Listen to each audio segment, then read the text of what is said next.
umiinit na balita ngayong tanghali. Taas pasahe sa LRT-1 at LRT-2 ipatutupad na simula sa August 2 ayon sa Department of Transportation. Presyo ng mga produktong petrolyo may kaunting rollback bukas. Mabagal na agos ng lava mula sa Bulkang Mayon muling naobserbahan ng PHIVOLCS kagabi. Philippine Navy naghatid ng desalination equipment sa mga evacuee sa Albay.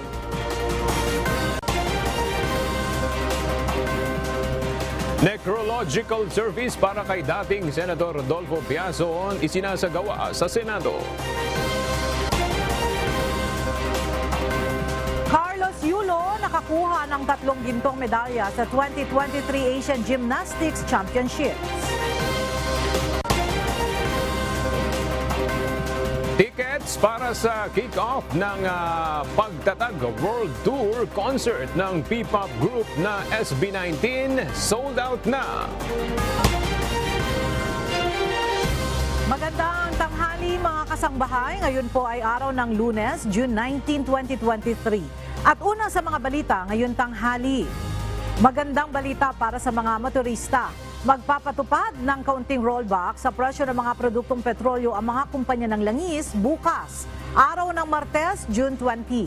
Sa abiso ng mga oil company, bababa ng 10 centavos kada litro ang presyo ng diesel, habang nasa 35 centavos naman ang bawas sa gasolina at 30 centavos na tapya sa kerosene. Ang panibagong rollback ay bunsod pa rin ng pabago-bagong presyo ng langis sa world market. Walang magiging pagbabago sa ipatutupad na fuel surcharge para sa buwan ng Hulyo. Ayon sa Civil Aeronautics Board, mananatili sa level 4 ang fuel surcharge sa susunod na buwan. Ibig sabihin, mananatili sa 117 pesos hanggang 342 pesos ang babayarang additional fee ng mga pasahero sa kanilang airfare kung domestic flights. Habang nasa higit 385 pesos hanggang 2,000 ang 800 pesos naman kung international flights.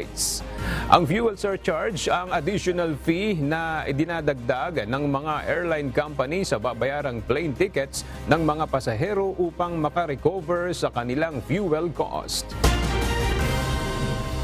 Inianunsyo ngayon ng Department of Transportation na aprobado na ang dagdag pasahe na ipatutupad sa LRT-1 at LRT-2 na layong mapag-ibayo pa ang serbisyo ng LRT sa mga pasahero. Mula sa Quezon City, alamin natin ang detalye kay JP Nunez live. JP, kailan magiging epektibo itong taas pasahe sa LRT-1 at LRT-2? Ella, magiging epektibo nga itong fare adjustment o taas pasahe sa LRT-1 at LRT-2 simula sa August 2. Ito'y matapos payagan umano ni Department of Transportation Secretary Jaime Bautista ang taas pasahe sa tren matapos ang isinagawang cabinet meeting sa Malacanang noong June 6. Bunsodaan nila ito ng gumagandang ekonomiya dahil sa pagbaba ng inflation rate. Kaya naman noong June 13 ay nakipagpulong na si Secretary Bautista sa pamunuan ng dalawang railway para sa implementasyon ng taas pasahe sa tren. Batay sa inaprobahang bagong fare matrix, madadagdagan ng 2 pesos and 29 centavos ang boarding fee sa tren. Ang dating 11 pesos na boarding fee ay magiging 13.29 pesos na, habang ang singil sa kada kilometrong biyahe ay nadagdagan naman ng 21 centavos. Kaya ang dating piso kada kilometrong biyahe ay magiging 1 peso and 21 centavos na. Ayon kay DOTR Assistant Secretary for Railways Georgette Aquino, ang dagdag singil sa pasahe ay magagamit para sa pagpapahusay ng serbisyo ng mga istasyon ng tren at technical capacity nito na nakaayon-anya sa agenda ng administrasyon na mapagbuti pa ang pampublikong transportasyon. Matatandaan na nauna ng inaprubahan ng Rail Regulatory Unit ang fare increase sa LRT-1 at LRT-2. Pero noong Abril ay ipinag-utos ni Pangulong Marcos sa DOTR na ipagpaliban ito dahil nga sa posibleng maging impact nito sa mga mananakay gayong mataas ang inflation rate. Yan muna ang ating latest live mula dito sa Quezon City. Balik sa iyo, Ella. Maraming salamat, JP Nunez. Mas pinaigting pa ng National Capital Region Police Office ang paghahanda para sa nalalapit na ikalawang State of the Nation Address ni Pangulong Ferdinand Marcos Jr. Kaugnay nito, muling nagsagawa ng pagpupulong ang NCRPO upang ayusin ang ipatutupad na seguridad sa darating na SONA ng Pangulo sa July 24. Mula sa Camp Crame, may report si Lea Ilagan live. Lea, ano-anong mga paghahanda ang napag-usapan sa pulong ng NCRPO? Magandang tanghali sa iyo, Aga. Una, nilinaw ng NCRPO na suspindihin nila ang permit to carry firearms outside of residence o PTC-4 ng July 24 ng 12:01 ng madaling araw hanggang alas 12 ng hating gabi. No-fly zone din sa area ng Commonwealth at Batasan. No permit, no rally policy. Maaari lamang mag-rally ang mga militante sa mga Freedom Park. Ayon kay NCRPO Director Police Major General Edgar Alan Ocubo, dinagdagan din na mahigit sa 800 ang mga pulis na magbabantay para sa seguridad ng ikalawang State of the Nation Address ni Pangulong Ferdinand Marcos Jr. Kaya naman, aabot na sa mahigit 22,905 ang itatalagang security forces. 17,929 dito ay mga pulis mula sa NCRPO, 4,476 naman ang ibang security forces at nasa 500 ang force multiplier. Magsasagawa din aga ng mga communication exercise at contingency measure para mapaghandaan ang mga posibleng mangyari sa SONA ng Presidente. Tiniyak naman ni General Ocubo na magpapatupad sila ng maximum tolerance sa pagharap sa mga rallyista. Balik sa iyo, Aga. Maraming salamat, Lea Ilagan. Pinangunahan ngayong araw ni Pangulong Ferdinand Marcos Jr. ang pagbubukas ng 14th edition ng International Conference of Information Commissioners o ICIC sa Pasay City.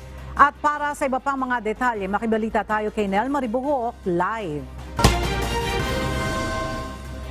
Nel, ano ang magiging sentro ng talakayan dyan sa pagbubukas ng 14th ICIC at ano ang naging mensahe ng Pangulo? Yes, Ella, isang karangalan sa Pilipinas ang mapili bilang host ng 14th edition ng International Conference of Information Commissioners o ICIC. Ito ang binigyan diin ni Pangulong Ferdinand Marcos Jr. sa kanyang pagdalo ngayong umaga sa pagbubukas ng ICIC sa Pasay City. Kauna-unahan din niya ang Pilipinas sa Southeast Asian nation na maging founding member ng Asia's Network of Access to Information Bodies. Kabilang sa mga layunin ng ICIC ay ang proteksyon at pagsusulong ng access sa public information, dialogue at mutual cooperation at suporta sa pagbabahagi ng impormasyon at best practices. Ayon sa Pangulo, patuloy na nakikiisa ang Pilipinas sa ICIC at international community ukol sa advokasya na ito. Patuloy na isusulong niya ang karapatan sa impormasyon at mabuting pamamahala.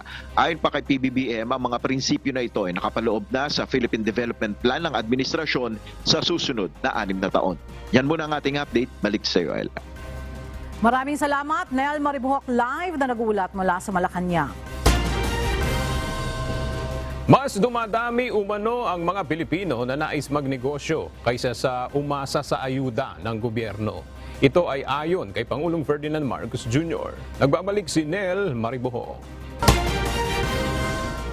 Binigyan diin ni Pangulong Ferdinand Marcos Jr. na gumagawa ng aksyon ng kanyang administrasyon upang mabigyan ng livelihood packages sa mga mahihirap na pamilya.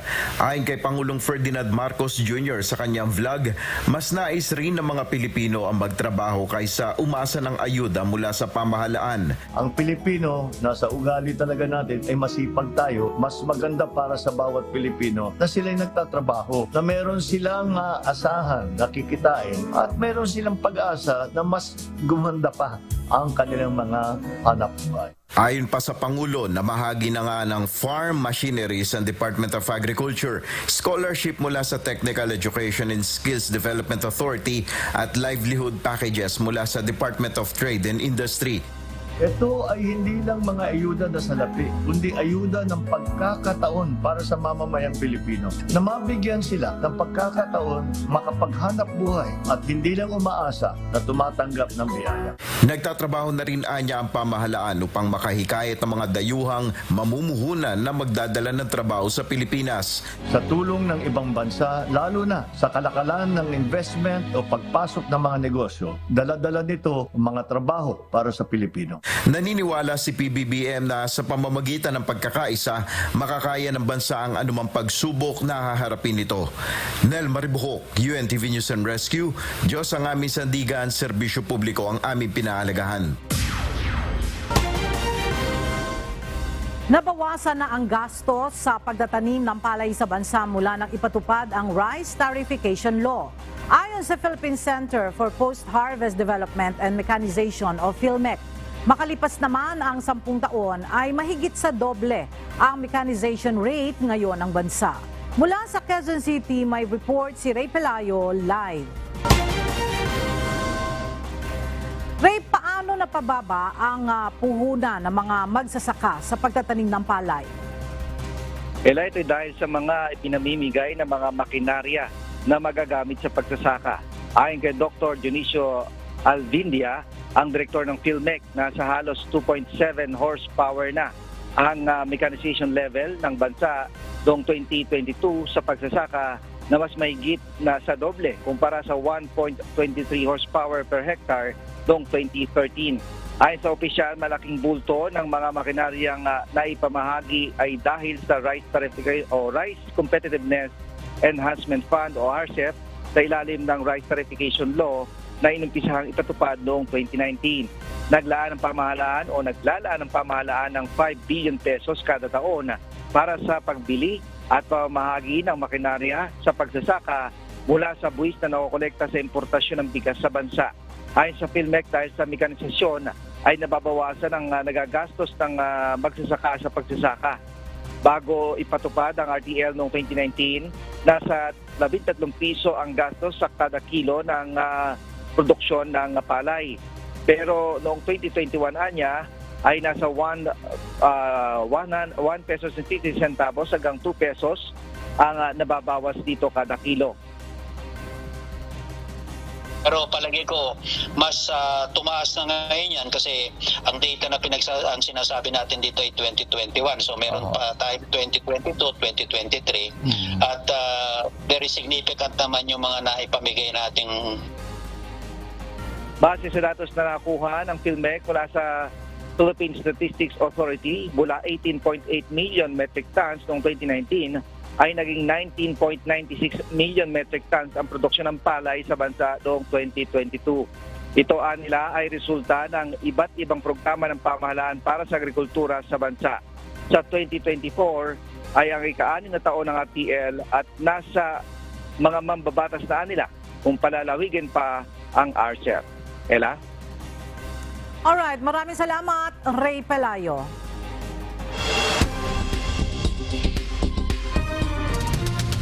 Roundup Balita.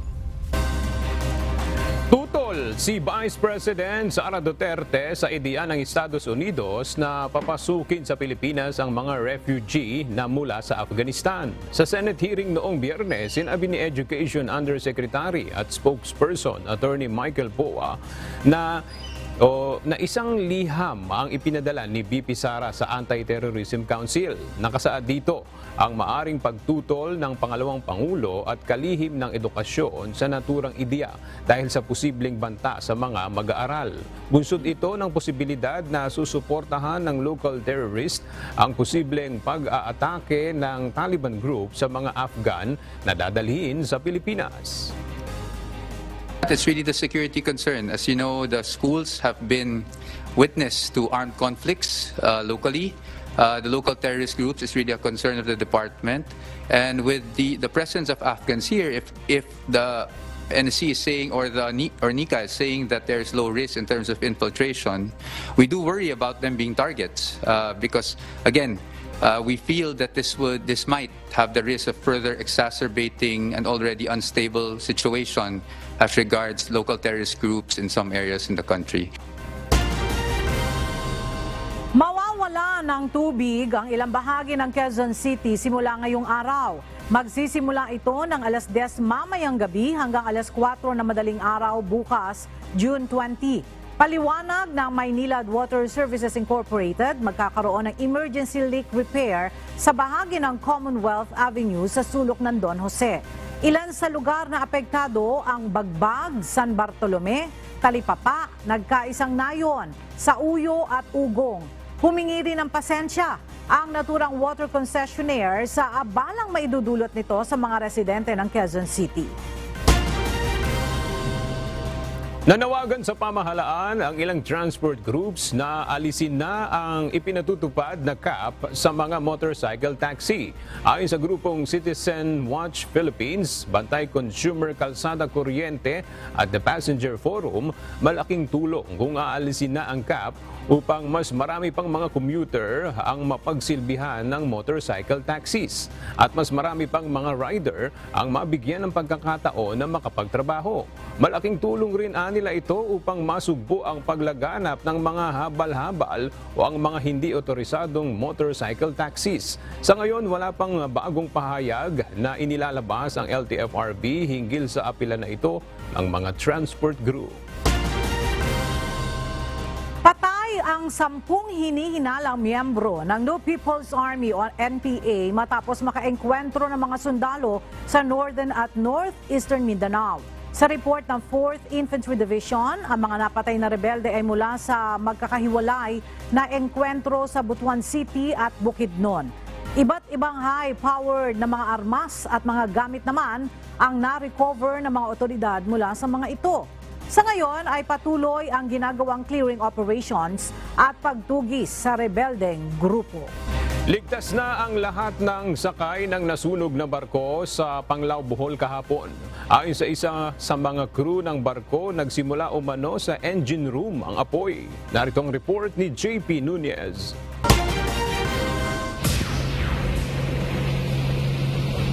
Nasunog sa karagatang sakop ng Panglao, Bohol ang isang passenger cargo vessel kahapon.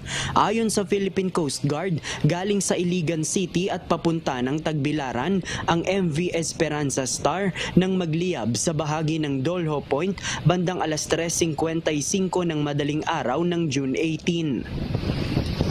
Sakay nito ang 65 pasahero at 62 crew. Agad naman umanong napansin ng mga pasahero ang sunog kaya agad silang nailipat sa rescue boats. May ilan rin umanong tumalon at lumangoy upang makarating sa Pampang. Ligtas na ang lahat ng sakay ng barko. Ayon sa Bohol Provincial Disaster Risk Reduction and Management Office, unang rumisponde sa sunog ang mga fishing boat at isang shipping vessel na nasa area. Agad ding dumating ang rescue boats ng PCG. Batay sa Facebook post ng Philippine Coast Guard Bohol, dinala ang mga ito sa pantalan ng Tagbilaran kung saan sila isinailalim sa medical assessment. Alas 10 ng umaga nang ideklarang fire out ang sunog sa barko. Magsasagawa naman ng investigasyon ang PCG kasama ang Bureau of Fire Protection at Maritime Industry Authority sa insidente. JP Nunez, UNTV, News and Rescue.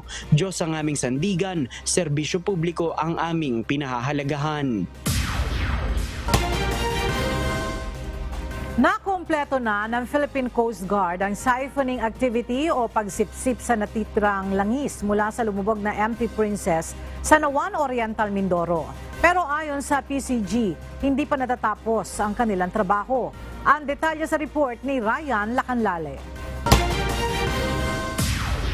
Tinapos na ng diving support vessel DSB Fire Opal ang pagtatanggal sa natitirang langis sa lumubog na motor tanker sa karagatan ng Nawan Oriental, Mindoro.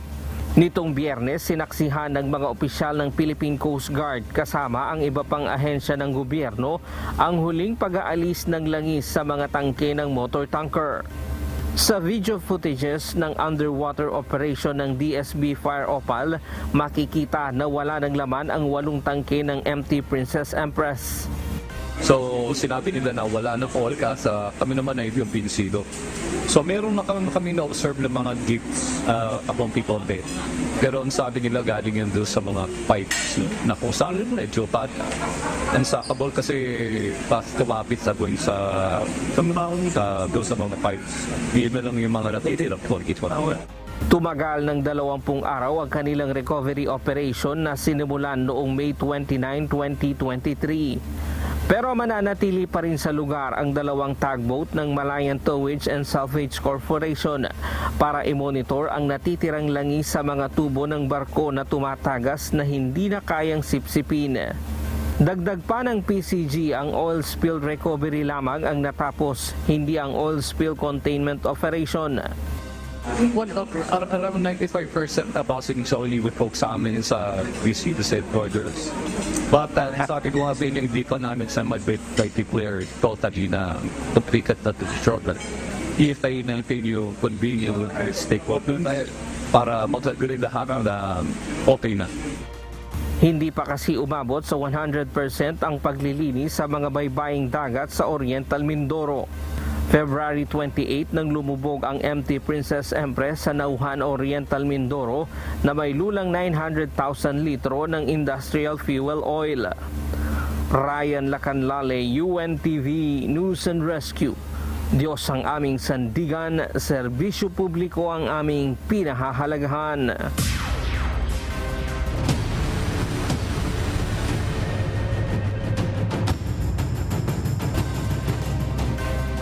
Sa layuning maiwasan ang posibleng pagkakaroon ng hawahan ng mga sakit, nagsagawa ngayon ang Department of Health o DOH Region 5 ng Rapid Health Assessment sa lahat ng pamilyang pansamantalang nanunuluyan ngayon sa mga evacuation center sa Albay. Narito ang report ni Brian Baldarahe. Problema pa rin sa mga evacuation centers sa Albay ang siksikan at mainit na tinutuluyan ng mga evacuee.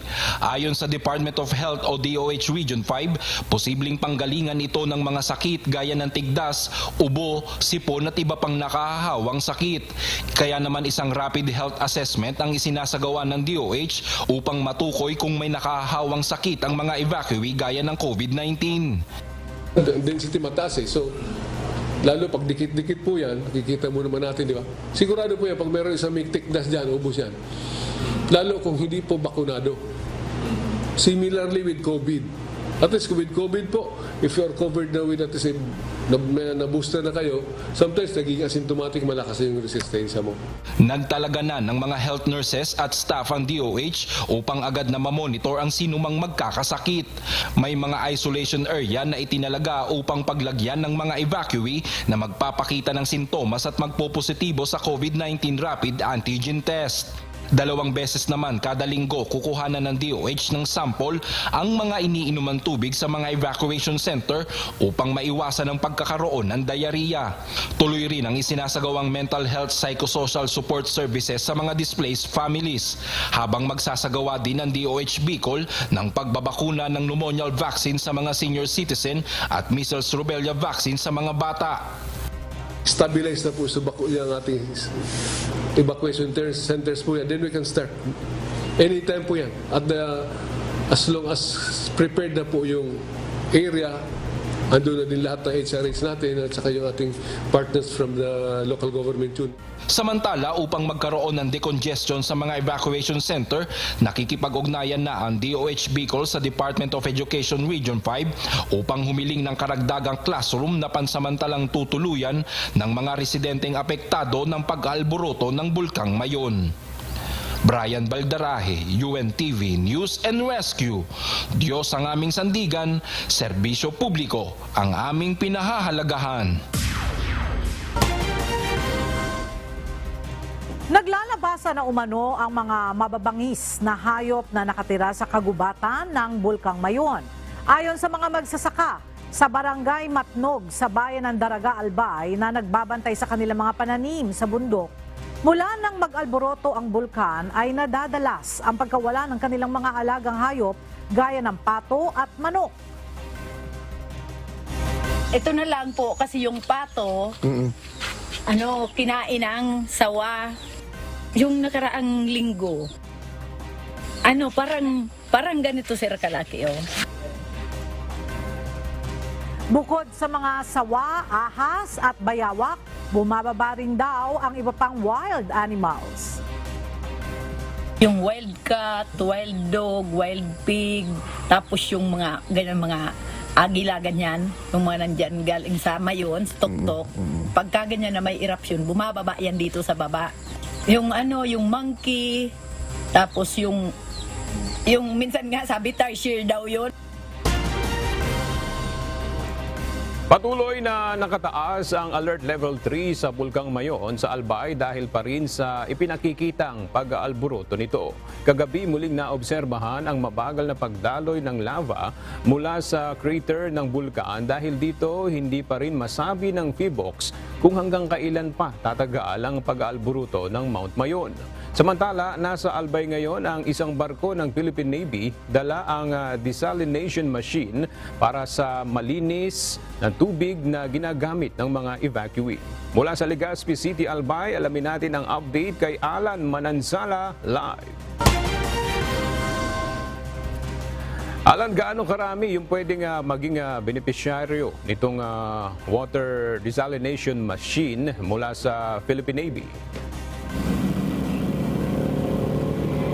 Yes, Aga, nasa 34,000 litro ang maaari nitong maproduce sa loob ng 24 na oras. Bagay na makakatulong sa 19,000 residente na pansamantala ngayong nasa mga evacuation center dala na nga ng pag-aalboroto nitong Bulkan Mayon. At hindi wala pang binibigay Aga ng eksaktong araw kung ilang gaano katagal mananatili dito sa Albay ang BRP Andres Bonifacio PS-17 na katuwang ngayon na nagbibigay at nagpuproduce ng malinis na tubig sa mga displaced families. Gayon pa man Aga ay mabagal pa rin ang pagdaloy ng lava sa Bulkan Mayon. Ganito ilarawan ng Philippine Institute of Volcanology and Seismology o PHIVOLCS ang nakikitang lava flow mula sa crater ng bulkan kung saan kabilang ito Aga sa senaryo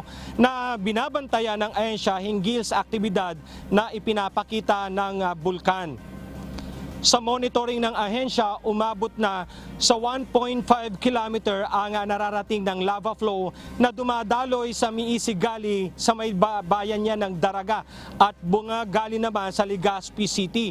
Ang debris na inilalabas ng bulkan umabot na rin sa 3.3 kilometers ang layo, bagay na lubhang mapanganib ayon sa PHIVOLCS.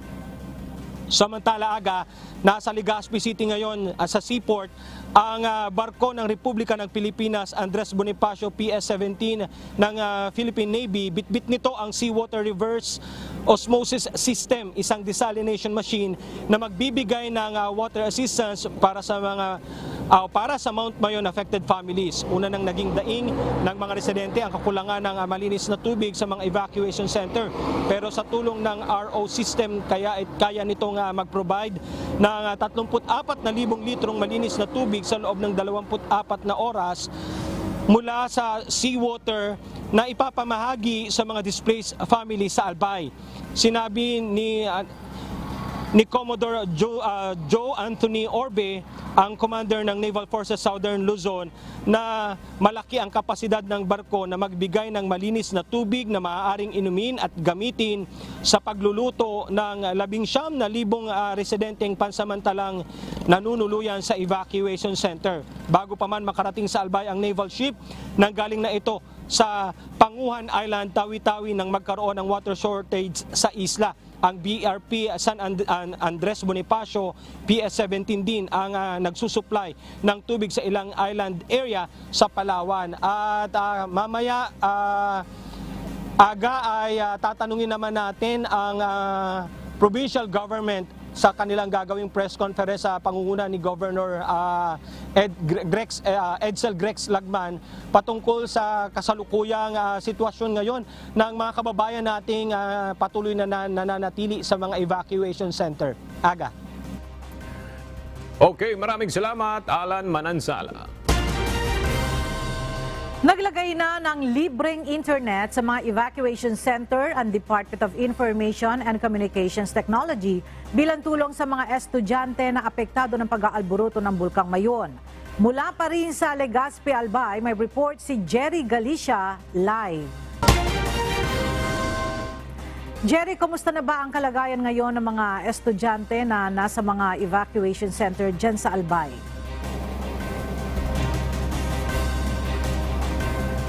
Yes, Ella, partikular sa Talandong Elementary School, ang iba ay nag-aaral sa ilalim ng punong kahoy sa kanilang tahanan. O ito, Ella, hindi lamang para sa mga estudyante, kundi maging sa mga guro at mga residenteng nananatili sa evacuation center ang libreng Wi-Fi na kinabit ng Department of Information and Communication Technology sa mga evacuation centers sa Albay. Nauna na naglagay ng free Wi-Fi ang DICT sa San Jose Elementary School sa Barangay Calbayog sa bayan ng Malilipot. Tinatayang nasa 30 Mbps ang internet speed na magagamit at makakakonect ng libre ang mga residenteng nananatili sa evacuation area. Samantala, ngayong araw ay magkakabit ng free Wi-Fi pamalang palalawigan katulong ang Eastern Communications. Parang ito para mapadali ang paghahatid ng impormasyon at komunikasyon lalo na sa pagkuha ng mga data sa mga nasa evacuation center. Makakatulong din ito sa mga guro sa mga learning modalities upang maging tuloy-tuloy ang pag-aaral ng mga estudyante. 25 evacuation center sa Albay ang planong makabitan ng libreng internet ng lokal na pamahalaan. Samantala, inaliw ng mga miyembro ng MCG o Members Church of God International ang mga kabataan ng mga residenteng nasa evacuation center sa Kamalig Albay kaninang umaga. Kanisabi nito, nagpakain din ng grupo ng mainit at masarap na lugaw sa mga bakwit na umaasa na lamang sa mga relief packs mula sa pamahalaan. Nangako naman ang MCG Bicol chapter na patuloy na mag-aabot ng tulong sa mga kabayan nating apektado ng Bulkang Mayon na nasa mga evacuation center. Ela doon sa evacuation center sa Mauraro High School ay nangangailangan naman sila ng mga karagdagang comfort room dahil kulang yung 16 na comfort room para doon sa mahigit 300 pamilya na nanatili doon sa evacuation center. Balik sa iyo, Ella. Alright, maraming salamat, Jerry Galicia. Maagang inani ng mga magsasaka sa Daraga Albay ang kanilang pananim na gulay upang mapakinabangan at mabawasan ang kanilang pagkalugi sa gitna ng panganib ng pagputok ng Bulkang Mayon. Narito ang report ni Dan Hersalia. Diyan lang kami, baba niya yung banghouse na yun. Malapit na yun, sa street. Nasa 3 kilometro lang ang layo ng taniman ng gulay ni Manoy Santi mula sa crater ng Bulkang Mayon. Kaya kahit kulay berde pa ang mga kamatis, ay inani na nila ito upang kahit paano'y maging pera at hindi maabo. Ay wala tayong magagawa kasi yun nature yun . Yan ang nasa taas yang nakakaalam niyan kung talaga, kung titigil niya o hindi. Ang magsasakang ito, gumagawa pa ng balag ng ampalaya para kahit paano'y may maaasahan pa kung hindi lalala ang aktibidad ng bulkan. Ayon sa mga magsasaka, mahirap ang buhay sa mga evacuation center, kaya napipilitan silang bumalik sa kanilang mga lugar. Kasi po, kahit tumira kami sa evacuation, pagkain lang meron, wala kaming mga pera na panggastos sa pambili ng ulam. Nakakasawa naman kung lagi na lang yun ang iulam namin yung mga na ibibigay na relief. Kailangan pa rin namin ng financial kasi yung mga bata nag-aaral pa. Ang mga magsasaka ay labas-pasok pa rin sa mga danger zone upang magbantay ng kanilang bahay at taniman sa umaga at bumabalik sa mga evacuation center sa hapon. Naispatan naman ng UNTV News si Senator Robin Padilla. Sakay ng ATV ay nag-inspeksyon ito sa loob ng 6 km danger zone upang personal na alamin ang lawak ng nararating ng lava sa mga taniman ng mga magsasaka. Medyo malaki na malaki na inaabot. Siguro nasa 1/4 na ng bundok. Kasi kasama namin yung mga local, sila naman ang magsasabi kung delikado na. Ang mahalaga lang yung mga backlist dapat halagaan natin. Hindi na dapat wala doon. Sa ulat ng PHIVOX, 8 araw nang nagpapakita ng slow effusion ng lava sa bungangan ng Bulkang Mayon na dumadaloy sa bunga at Miisigalis.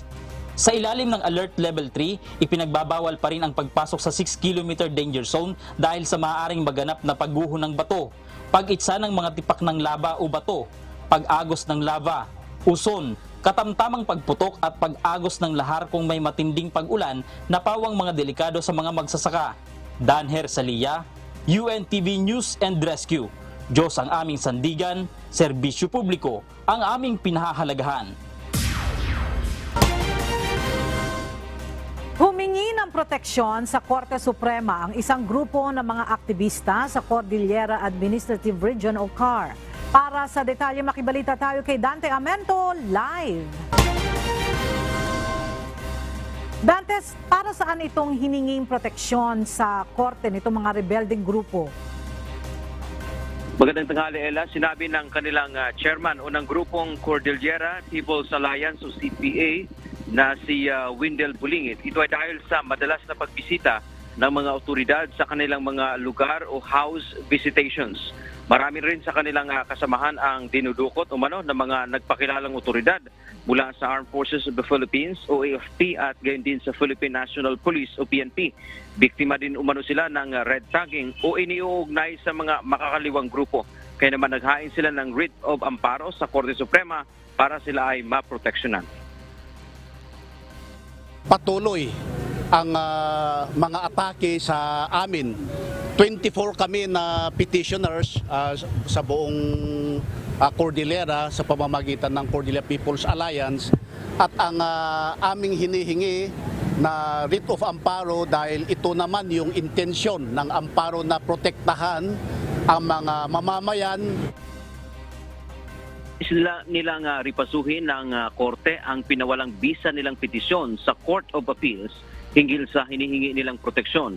Dagdag pa ni Bulingit, marami na rin sa kanila ang sinampahan ng mga imbentong reklamo na kalaunan ay na-dismiss din. Ang pag-asa nila ay maging mabilis ang aksyon dito ng Korte Suprema para sa kapakanan ng kanilang karapatang pantao na hindi malalabag. Yan ang ating balita mula dito sa Maynila. Balik sa iyo, Ella. Maraming salamat, Dante Amento. Isang necrological service ang isinasagawa ngayon sa Senado bilang pagbibigay pugay kay dating Senador Rodolfo Biazon. Mula sa Senado, may report si Harleen Delgado live. Harleen, sino-sino yung mga dumalo sa Senado at ano-ano yung kanilang naging mensahe sa dating mambabatas? Ilan nga sa mga kasalukuyan at dating senador ang dumating ngayon sa Senado para sa necrological service para kay dating Senador Rodolfo Pong Biazon. Kabilang na riyan sina Senate President Pro Tempore Loren Legarda, Senate Majority Leader Joel Villanueva, Senators Ronald Bato de la Rosa, Jinggoy Estrada, J.B. Ejercito at Senator Risa Hontiveros.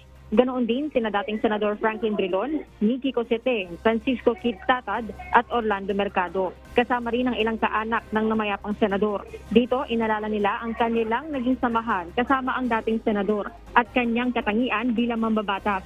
Si dating Senate President Vicente Soto III, inalala ang humble beginnings ni Biazon at ang pagsisikap nito sa pag-aaral. Inalala rin ito na si Biazon ang unang Philippine Military Academy alumnus na naluklok bilang senador at nagsulong sa abot-kayang pabahay at benepisyo ng mga sundalo. Ganoon din ang mga batas na isinulong nito gaya ng Anti-Trafficking in Persons Act, Rental Reform Act of 2002, Comprehensive and Integrated Shelter Finance Act at Armed Forces of the Philippines Modernization Act. Became a fearless legislator and a well-decorated military official. All attributable to his own hard work, perseverance, and for fighting for what is right.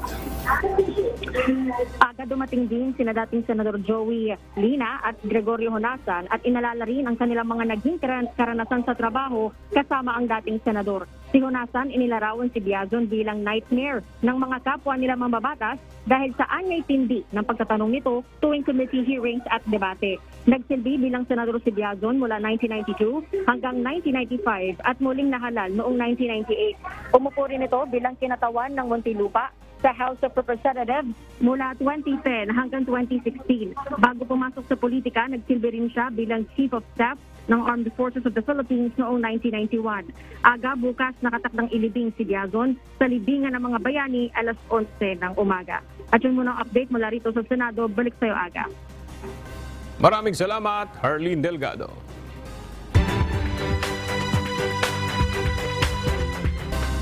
Isa sa ilalim sa drug testing ang nasa 13,000 mga tauhan ng Police Region Office 6. Layo nito na masigurong malinis ang hanay ng PNP mula sa iligal na droga.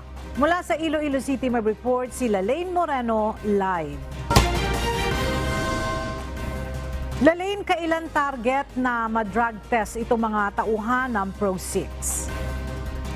Target ng Police Regional Office 6 na matapos itong drug testing sa lahat ng kanilang mga tauhan sa lalong madaling panahon o bago matapos ang taong 2023.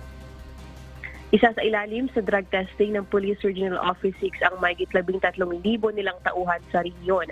Kabilang na rito ang mga police commissioned officers, non-commissioned officers at mga non-uniform personnel o NUP.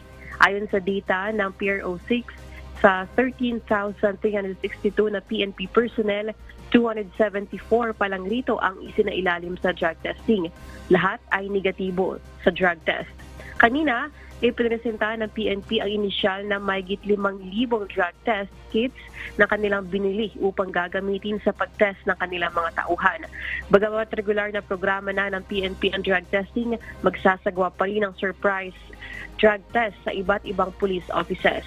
Ang lahat ng mga hindi magpapakuha ng drug test o umabsent ay papaliwanagin at isa sa ilalim pa rin sa testing.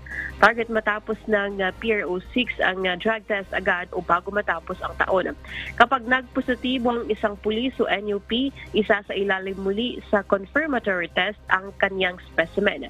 Kapag positibo ulit ay sasampahan ng kasong administratibo at maaaring matanggal sa serbisyo at mawala ng benepisyo.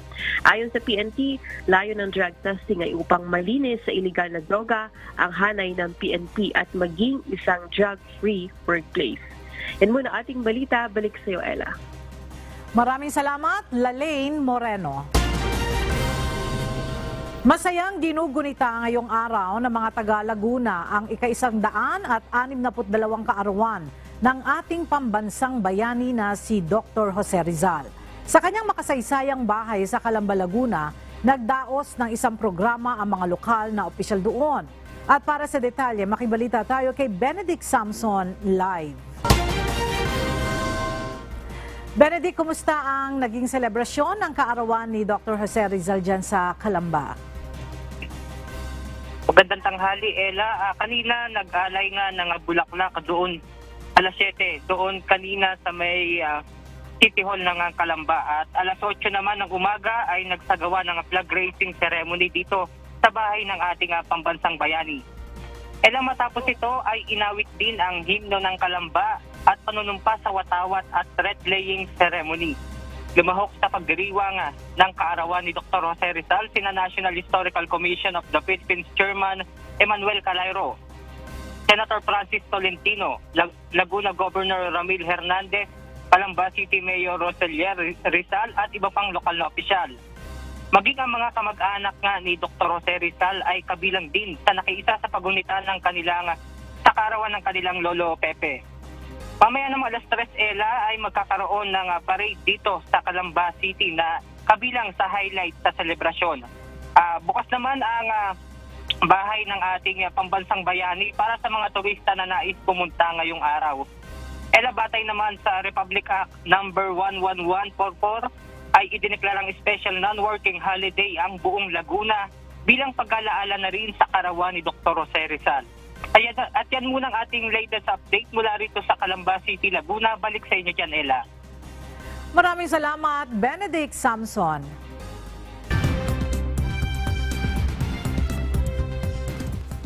Mahigit 2 taon na ang nakalilipas mula nang maglunsad ng kudita sa Myanmar, subalit hanggang ngayon wala pa rin umanong nakikitang palatandaan ang pagbuti ng sitwasyon sa bansa ayon kay Singapore Foreign Vivian Balakrishnan. Sa kabila ito ng mga ginagawang pagsisikap ng Association of Southeast Asian Nations upang marisolba ang nangyayaring kaguluhan sa bansa. Narito ang ulat ni Axis Salem. Ipinahayag ni Singapore Foreign Affairs Minister Vivian Balakrishnan na wala niyang nakikitang palatandaan ng pagbuti sa sitwasyong pampolitika ng Myanmar mula nang maglunsad ng kudita ang military junta noong taong 2021. Ginawa ni Foreign Minister Balakrishnan ng pahayag sa isang press conference noong Biyernes, June 16, kasunod ng pakikipagpulong nito kay U.S. Secretary of State Antony Blinken sa Washington. We condemn the coup in Myanmar and the ongoing violence against civilians, the instability in the country, the setback to national reconciliation and enormous impact on the economy. Unfortunately, it's now more than 2 years. We haven't seen any signs of improvement. Ayon pa sa Singaporean Foreign Minister, wala rin umanong nakita ang Association of Southeast Asian Nations o ASEAN na anumang makabuluhang pagsulong sa napagkasunduang 5-point consensus. Kaya naman paniwala ng mga ito, magiging maaga pa upang muling makipag-ugnayan sa Myanmar junta sa summit level o maging sa foreign minister level. Sang-ayon naman si Blinken sa sinabi ng Singaporean counterpart nito.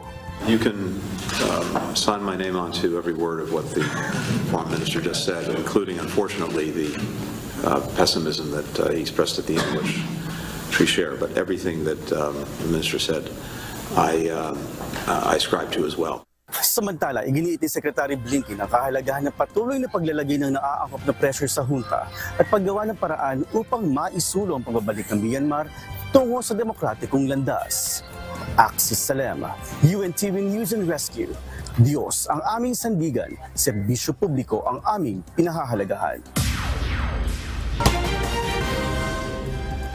Sinaksihan ng libo-libong royal fans ang pagdiriwang ng unang kaarawan ni King Charles III bilang UK sovereign sa London noong Sabado. Nakipagdiwang din ang matataas na opisyal ng UK government na kasamang nag-abang sa makasaysayang royal salute at military flypast. Ang detalye sa ulat ni Bermon Chua. Muling dinumog ng libu-libong royal supporters ang British capital noong Sabado, June 18 upang saksihan ang kauna-unahang selebrasyon ng kaarawan ni King Charles III mula nang maluklok ito bilang UK monarch noong May 6. Ang parada, na kilala sa tawag na Trooping of Colours, ay inabangan ng mga royal fans at matataas na opisyal ng pamahalaan sa kahabaan ng The Mall. Kabilang din sa mga nag-abang ang mga leader ng Commonwealth countries. Ang Trooping of Colours ay tanda ng opisyal na pagdiriwang ng kapanganakan ng British sovereign sa nakalipas na 260 years. Sa edad na 74, muling ibinalik ni King Charles III ang tradisyon ng sumakay ito sa kabayo habang nagpaparada kasunod ng Royal Horse Guards. Pansamantalang nahinto ang tradisyong ito noong 1986 nang umidad 60 ang dating UK monarch na si Queen Elizabeth II. Bilang pagpupugay, binati si King Charles III ng British military sa pamamagitan ng Royal Salute. Kasama sa Royal Parade ang mahigit 1,400 na sundalo, 200 horses at 400 musikero. Sinundan ito ni Prince William at Prince Anne na nakasakay din sa kabayo, habang sila Queen Camilla at Princess of Wales Kate ay lulan ng isang karawahe. Samantala, pagkatapos tahakin ng Royal Parade ang kahabaan ng The Mall, bumalik ang royal family sa balcony ng Buckingham Palace upang saksihan ang historical flypast na nilahukan ng 70 military aircrafts at helicopters. Vermont Chua, UNTV News and Rescue. Diyos ang aming sandigan, serbisyo publiko ang aming pinahahalagahan.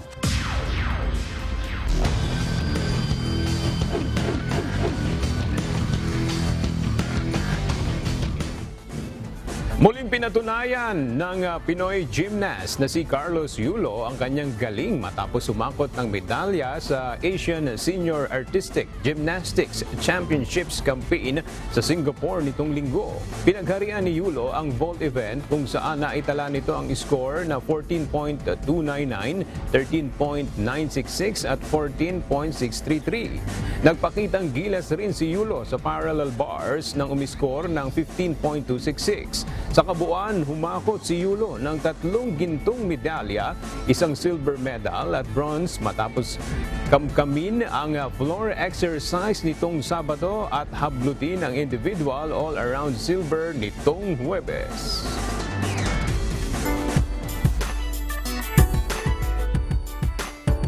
Ngayon darating na weekend na ang inaabangang kick-off ng pagtatag ng World Tour Concert ng Pinoy pop group SB19 na gaganapin sa Araneta Coliseum. Pero 5 araw bago ang mismong concert, sold out na ang tickets sa dami ng fans na nais mapanood ang kanilang performance. Narito ang report ni Gladys Toabi. 5 tulog na lang at masasaksihan na ng 18 fans ang inaabangang kick-off ng Pagtatag World Tour concert ng P-pop group na SB19. Nagaganapin sa darating na June 24 at June 25 sa Araneta Coliseum.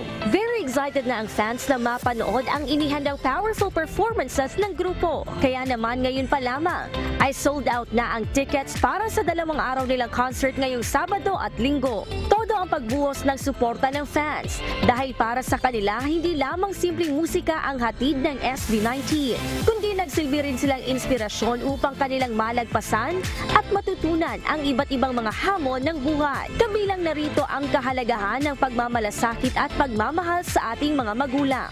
Actually, I do suffer from anxiety, and every time I do feel like it's attacking me, I just listen to their songs and then I started nare-relax yung mind ko and everything. So, I think they really helped me a lot. To be honest, I like the lyricism sa SB19. Siguro, okay, butang tani, ang mapa. Because, so hindi ko muna ka-affected sa iba niya song, no? Kaya I feel like hindi ko ka-relate sa situation. But the mapa itself, nakahibig ko na sa mapa. It's not really pang etcho sa nakahibig ko because I'm a very family-oriented person. And I felt like somehow, though may kulang ako, it made me think na may kulang bala ako sa baka sa treatment ko or sa pag-take care ko sa parents ko, And it is one of the songs na nakatouch ko talaga. Para naman sa SB19, ang kanilang pagtatag era ay sumasalamin sa pag-unlad at mga bagay na nagpatibay sa kanila bilang isang grupo. At ito ang nais nilang maibahagi sa kanilang mga taga-suporta. Padestaan sa pagtatag, ito yung gusto namin ilabas pakinggan nyo. Ganun yung thinking namin. Ito yung nararamdaman namin, ito yung story ng SB19. Bakit namin yung kailangan ibahin or parang i-mold para mas magustuhan ng mga tao. Para syempre, hindi naman siya SB19 lang. Maraming tao ang tumulong sa amin and maraming tao na gumagabay sa amin para mabuutong music na to na para naman talaga ma-convey niya or may paramdam sa tao kung ano yung meaning ng song. So, musically and sonically for this EP, parang ang masasabi ko lang, bukod sa may freedom kami, talagang sigurado kami sa nilabas namin. Kaya naman, this is it! Para sa lahat ng 18 fans. Dahil mapapanood na ngayong weekend ang inaabangang concert ng SB19 dito sa Araneta Coliseum. Magsisimula ang concert sa Sabado ng alas 7 ng gabi, habang 6 p.m. naman sa araw ng Linggo. Bukod sa Metro Manila, abangan pa ang serye ng pagtatag concert sa probinsya at maging abroad sa mga susunod na buwan. Kita-kita dyan! See you guys!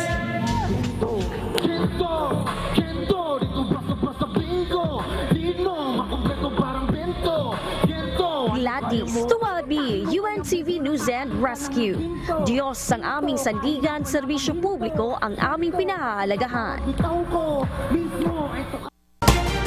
At sa ating pong iiwang mga salita ng Diyos na ating sandigan mula sa Aklat ng Santiago, Kapitulo 1, versikulo 20 na nagsasabi, sapagkat ang galit ng tao ay hindi gumagawa ng katwiran ng Diyos.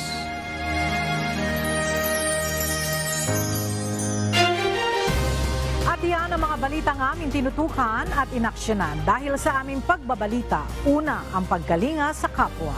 UNTV-C News, may balita saan mang panig ng daigdig. At dito sa UNTV, Diyos ang aming sandigan, serbisyo publiko ang aming pinahahalagahan. Magandang tanghali.